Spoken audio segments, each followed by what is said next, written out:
unacceptable violation of our sovereignty. This would be a great violation of our sovereignty.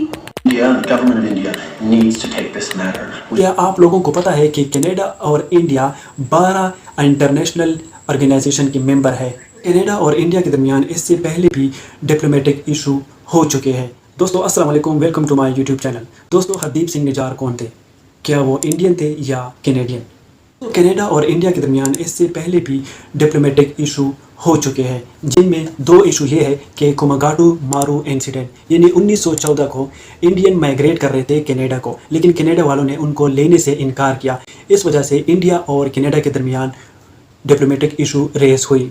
1980 से 1990 के दरमियान कुछ Sikh extremist Canada चले गए और इंडिया ने उन पर बड़ा एहतजाज किया कि आप इसको ना लें, लेकिन कनाडा वालों ने उसको एक्सेप्ट किया। इस वजह से उस टाइम भी इंडिया और कनाडा के दरमियान डिप्लोमेटिक इशू रेस हुए। अभी हाल ही में यानी 18 सितंबर 2023 को ये मसला दोबारा रेस हुआ, और वो किस वजह से हुआ? ये मसला हरदीप सिंह निजार की वजह से हुआ। हरदीप सिंह निजार कौन थे?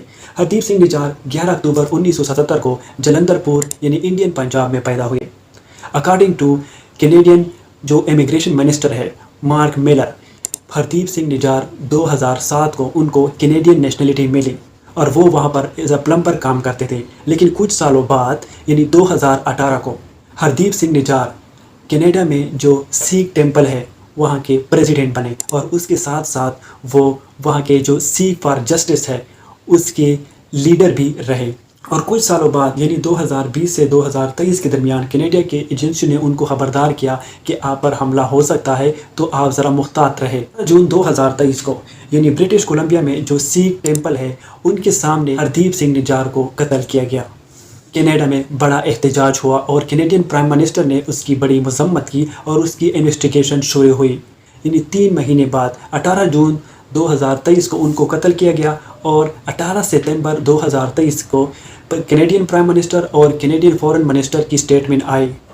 Any involvement of a foreign government in the killing of a Canadian citizen on Canadian soil is an unacceptable violation of our sovereignty. If proven true, this would be a great violation of our sovereignty and of the most basic rule of how countries deal with each other.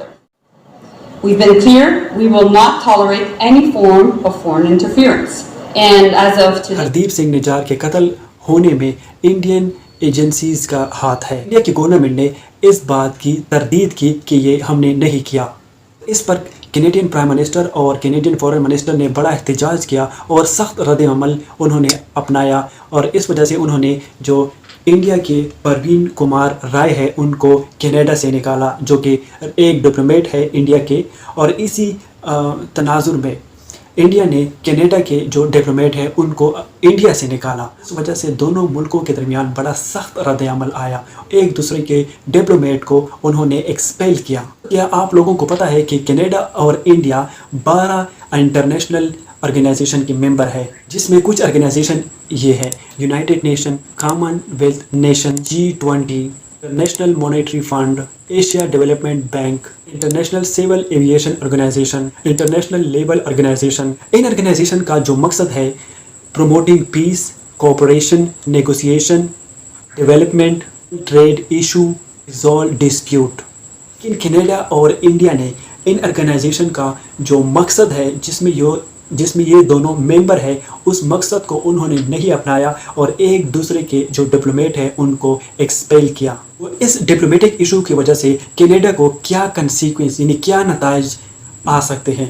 पहला नतीजा तो ये होगा कि उनका global market यानी India एक बड़ी मार्केट है, उन तक उसकी रसाई जो है वो ख़त्म हो जाएगी। इस वजह से उनको इकनॉमिक क्राइसिस का भी खदशा हो सकता है। इस वजह से कनाडा की जो बिजनेसमैन है उन पर भी असर हो सकता है, और इस डिप्लोमेटिक इशू की वजह से कनाडा जो है वो जो ग्लोबल इश्यूज़ है उनको इंडिया के साथ वो नेगोशिएट नहीं कर पाएगा, और इस वजह से उनको इसमें भी मसला आ सकता है।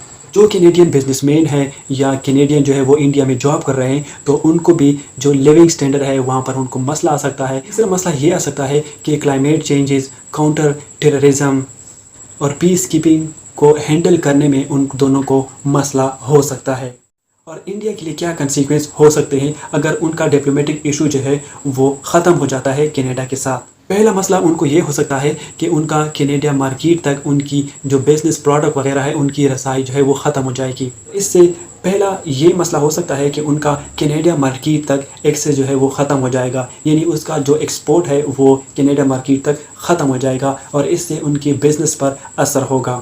اور دوسرا مسئلہ یہ ہو سکتا ہے کہ انڈیا اپنی بائیلیٹرل ریلیشن یعنی including politics, economics and culture exchange جو ہے وہ کینیڈا کے ساتھ نہیں کر پائے گا.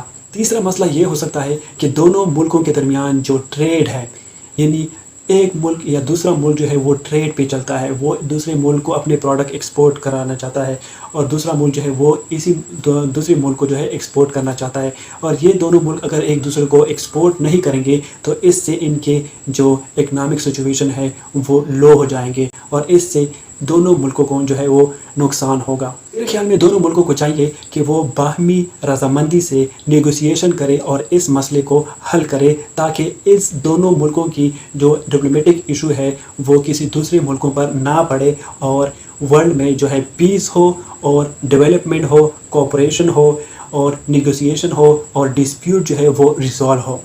شکریہ.